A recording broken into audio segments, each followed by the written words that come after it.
പൊതുവേ മലയാളികളുടെ ഒരു ധാരണയുണ്ട്. അതായത് വണ്ണം കുറയണോ ചോറ് ഒഴിവാക്കുക, ചപ്പാത്തി കഴിക്കുക. പക്ഷെ ചപ്പാത്തി കഴിച്ചുകൊണ്ട് വണ്ണം കുറയത്തില്ല. മലയാളികൾ ചെയ്യുന്ന ഒരു ഡയറ്റിലെ മണ്ടത്തരം, എല്ലാത്തിലും എണ്ണ ഒരു ഇതിൽ വേണം. നാളികേരത്തിന്റെ നാടാണ്, അതൊക്കെ ഓക്കെ. ചമ്മന്തിയിൽ തേങ്ങയുണ്ട്, അവിയലില് തേങ്ങയുണ്ട്, പപ്പടത്തിൽ എണ്ണയുണ്ട്, ഫിഷ് ഫ്രൈയിൽ എണ്ണയുണ്ട്, കടലക്കറിയിൽ എണ്ണയുണ്ട്. എന്ത് കോമ്പിനേഷൻ വന്നാലും ഇതിലൊക്കെ എണ്ണയുണ്ട്. ഇതൊന്നും പോരാ, എൻ്റെ ചമ്മന്തി പൊടിയിൽ ഒരു കുഴിയും കൂടെ അതിനകത്ത് വീണ്ടും എണ്ണ കഴിക്കും. എല്ലാത്തിലും വെളിച്ചെണ്ണയുണ്ട്. വെളിച്ചെണ്ണ നല്ലതാണെന്ന് പറയും. അമൃതമായാലും അധികമായ വിഷമാണ്. നല്ലതാണെന്ന് അറിയാലോ. ഒരു മയത്തിലാണെങ്കിൽ അത് കുഴപ്പമില്ല. ആ ചിലവര് കോക്കനട്ട് ഓയിൽ മാത്രം വെച്ച് കുക്ക് ചെയ്യത്തുള്ളൂ, മനസ്സിലുണ്ടോ? ചിലവർ ഒലീവ് ഓയിൽ മാത്രം വെച്ച് ചെയ്യത്തുള്ളൂ. ഒലീവ് ഓയിൽ നല്ലതാണ്, മോശമാണെന്നല്ല, വിലയും കൂടുതലാണ്. അതുകൊണ്ട് തന്നെ അത് പ്രീമിയം ക്വാളിറ്റി ആയിട്ട് വയ്ക്കുന്നുണ്ട്. അതും ഒരു പരിധി കഴിഞ്ഞാൽ അതും പ്രശ്നം തന്നെയാണ്. സാലഡ്സ് നമ്മൾ യൂസ് ചെയ്യുന്നില്ല. നമ്മൾ സാലഡ്സ് എന്തിനാണ് യൂസ് ചെയ്യുന്നത്? ബിരിയാണിയുടെ കൂടെ സൈഡിൽ ഇരിക്കുന്ന ആയത്തെയാണ് നമുക്ക് സാലഡ്, അല്ലെങ്കിൽ ചപ്പാത്തിയുടെ കൂടെ വല്ല ചുമ്മാ അങ്ങനെ കഴിക്കാനുള്ളതാണ് സാലഡ്. അതല്ലാതെ സാലഡ് ഒരു മീലായിട്ട് ആരും യൂസ് ചെയ്യുന്നില്ല, ഇല്ലേ? പരിപ്പോടെയാണ് നമുക്ക് വൈകിട്ട് ചായയും കടിയും, ചായയും ബജ്ജിയാണ്, അല്ലേ? ചായയും സാലഡും കഴിക്കാൻ പറ്റുമെന്ന് ചോദിച്ചു വരുമായിരിക്കും. അത് അങ്ങനല്ല, എന്നാണ് ഞാൻ പറയാറ്. ഒരു മീലായിട്ട് അത് നമ്മൾ ചെയ്യാറില്ല. പിന്നെ രാത്രി ഹെവി ആയിട്ട് കഴിക്കും, ഇല്ല? രാത്രി നന്നായിട്ട് രാത്രി ചോറ് കഴിക്കുന്ന ഡോക്ടേഴ്സിനെ എനിക്കറിയാം. രാത്രി ചോറ് കഴിക്കുന്ന ആൾക്കാരെ എനിക്കറിയാം. അത് തെറ്റാണെന്ന് അവർക്കും അറിയാം. പക്ഷെ they are not worried about that. That is the way. രാത്രിയിലെ ചോറ് രാത്രിയിലല്ല, by 7-7:30. അത് രാത്രിയാണല്ലേ? അങ്ങനെ ആ ടൈം കഴിക്കും. ഈവനിങ് ഇപ്പൊ വരുന്ന ഏറ്റവും വലിയ സംഭവം, അതായത് ബിഫോർ 7 നമ്മുടെ ഡിന്നർ കഴിച്ചു കഴിഞ്ഞാൽ നിങ്ങളുടെ ഹെൽത്ത് കണ്ടീഷൻസ് ഭീകര ചേഞ്ച് ഉണ്ടാവും എന്നാ പറയുന്നത്. ഇനി ലേറ്റ് നൈറ്റ് വിശന്നോ എന്തെങ്കിലും ബിസ്ക്കറ്റോ സ്നാക്സ് അതുപോലെ സംഭവം ഈ ക്രേവിങ്സ് ഇപ്പൊ ഭയങ്കരമാണ്. ഈ മിഡ് നൈറ്റ് ക്രേവിങ്സ്, അതുപോലെ ഇമോഷണൽ ഈറ്റിംഗ് എന്ന് പറയുന്ന സാധനമുണ്ട്. നമുക്കൊരു എന്ത് കാര്യം വന്നാലും, ഒരു സങ്കടം വന്നാൽ, ഒരു ബ്രേക്കപ്പ് വന്നാൽ ബ്രേക്കപ്പിന് ഐസ്ക്രീം കഴിക്കണം.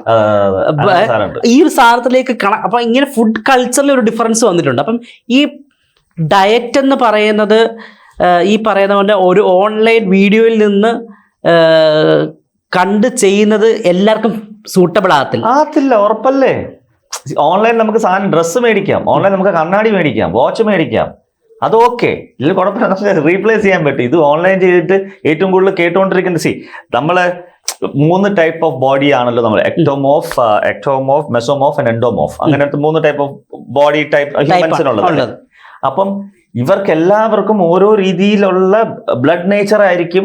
കാണാനുള്ള ലുക്ക് മാത്രം, ആ സ്ട്രക്ചർ മാത്രം അങ്ങനെ ഉണ്ടായിരിക്കുള്ളൂ, അല്ലെ? അതിന്റെ ഉള്ളിൽ വരുന്ന സാധനം വ്യത്യാസമായിരിക്കും.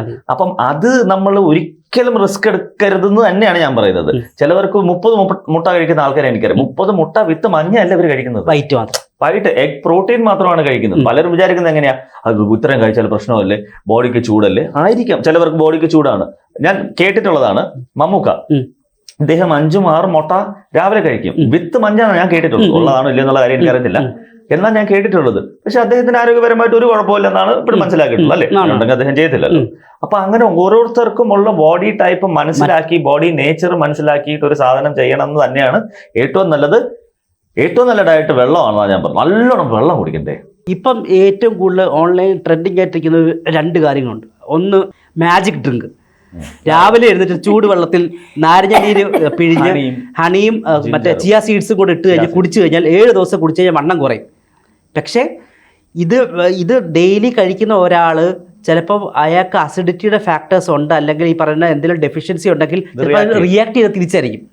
അപ്പോൾ വേറെ രോഗങ്ങളിലേക്ക് കാര്യം മാറുന്നു.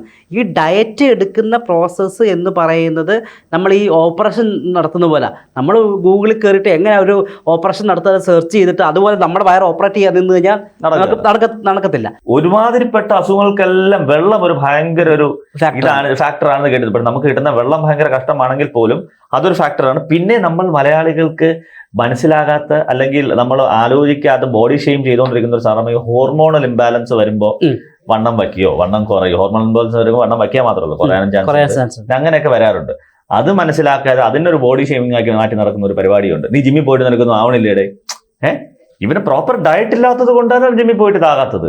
അല്ലെങ്കിൽ നീ രാവിലെ ഒന്നും കഴിക്കുന്നില്ലല്ലോ, രാവിലെ വൈകിട്ട് ജിമ്മിൽ പോകണം, എന്താ വണ്ണം കുറയ്ക്കാത്ത? അവർക്ക് ഹോർമോണൽ പ്രശ്നമായിരിക്കും. നേരത്തെ പറഞ്ഞ പോലെ ഈ ഹോർമോൺ പ്രോബ്ലംസ് ഗേൾസ് ഉണ്ട്, ഇല്ലേ? വരുമായിരിക്കും. ഈ മന്ത്ലി സൈക്കിളിന്റെ അങ്ങനത്തെ പ്രശ്നങ്ങൾ വരുമായിരിക്കും. PCOD ഉള്ള ഗേൾസ് ഒക്കെ, PCOD ഉള്ളവർ അത്ര പെട്ടെന്ന് വണ്ണം ഈ കുറയില്ല. പ്രശ്നങ്ങളൊക്കെ വന്നുകൊണ്ടിരിക്കും. ഇതിനെപ്പറ്റി വിദ്യാബാലൻ ഒരിക്കൽ സംസാരിച്ചിട്ടുണ്ട്. വിദ്യാബാലൻ yes, എല്ലാവരും yes, പുറകെ പുള്ളിയുടെ- നടന്ന് എന്തുകൊണ്ട് വണ്ണം കുറയുന്നില്ല, നിങ്ങൾ ഇങ്ങനെ ഫാറ്റ് ആയാലും എങ്ങനെയാന്ന് ചോദിച്ചപ്പോൾ വിദ്യാബാലൻ ഒരിക്കൽ ആൻസർ കൊടുത്തിട്ടുണ്ട്. Right. നിങ്ങളെ ചോദിച്ചിട്ട് പ്രത്യേകിച്ച് കാര്യമില്ല, ബിക്കോസ് എന്റെ ബോഡി സ്ട്രക്ചർ അങ്ങനെയാണ്, എനിക്ക് എന്റേതായ ഇഷ്യൂസ് ഉണ്ട്, ഹോർമോണൽ ഇഷ്യൂസ് ഉണ്ട്. Right. PCOD ആണോ ഞാൻ കുഴപ്പമില്ല, അവരുടെ ഇഷ്യൂ ഇഷ്യൂ ഉണ്ട്, ഹോർമോൺ ഇഷ്യൂ ഉണ്ട്. അപ്പൊ ഞാൻ എങ്ങനെ എന്റെ വണ്ണം കുറയും, എനിക്ക് ഇത്രയൊക്കെ പറ്റൂ.